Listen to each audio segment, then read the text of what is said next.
Why did you start start a theater? Well, I used to be, the Red Cross Friday afternoons in elementary school, and I found that I was kind of the clown, or the guy who wanted to get up and wear a lampshade and do stuff. So I was always a little bit interested in performing. But somewhere along the line, I got the idea I wanted to direct. Then I thought the best way to learn to direct would be to learn to act. So then I started looking at theater schools. I don't think ours was even going then. Or National Theatre School was going, was it? 1961. Well, I yeah. never thought of going there. For some reason, I wanted to go to England. I want to go to England, to the Yeah. old country. And I got accepted at Lambda, and I also got accepted at Guildhall. So I thought, well, which one will I go to? And I kind of figured it out and went there, and that was great. And you But did the one-year course at I Lambda? did the or the 1-year course, which was really a fundraiser for them. They had a 3-year course for English students, and they brought Americans and South Americans over. We paid quite a bit more tuition. Yes, like the Chinese kids coming to the universities here and paying huge fees.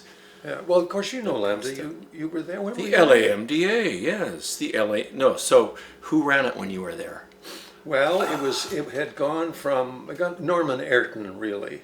I knew Norman well. Did you? He was a character. Michael McCowan, did you know Michael Oh McCowan? yes, the best text teacher I ever Yep. met. Yeah, he was And great. Frank that guy. and Trish, and did you ever meet B.H. Barry? He No. was doing the fights when I was there. No, I don't think so.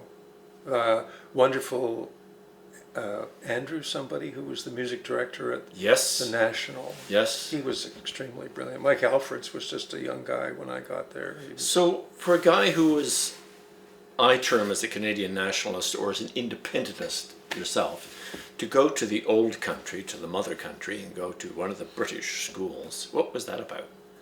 well, I didn't think there was anything here for me. I had no interest in, as much as I enjoyed going to Stratford to see shows, I think I was always interested in original creation. I felt that, artists are a special class of people because they are creative and original. I mean, I think to be creative, you necessarily need to be original. So I wasn't all that keen on devoting my life to reconstructions of other people's productions. I thought this is going to lead to doing original work. And really, there were not many Canadian playwrights that were identifiable or had a body of work. It wasn't until, I can't even remember her name, wonderful woman who started the Playwrights Press, which is tied in with what Ken was doing at Factory.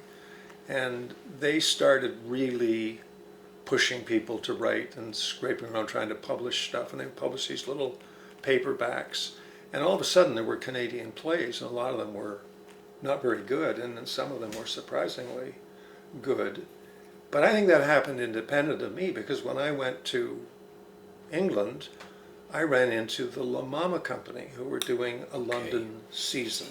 So they did Tom Paine, they did Futz, and I saw those plays, and there were 12 actors, an ensemble in leotards with musical instruments. La Mama was a New York company, right? La Mama was a great new company out of New York, run by Tom O'Horgan. Paul Foster was one of their playwrights. So the And same the woman, Ellen Terry, was La Mama. Is Right. it Ellen Terry? No, Ellen Terry's the British actress. Yeah. No, this but- is Ellen Stewart. Yes. And Ellen Stewart was La Mama, and she would go off. I saw her one day at Brandeis. They were doing a festival down there. And she came in just hot off the plane from South America with some new instrument while the company is rehearsing for a show they're going to do that night. They all stop and they rush her, they get the new instrument, they take it down, they start handing it around. It was already in the show. Like they see it coming down the aisle, 5 minutes later, the instrument is in the show. So that was fluid, flexible, attractive at that time, rather than something that was fixed in stone.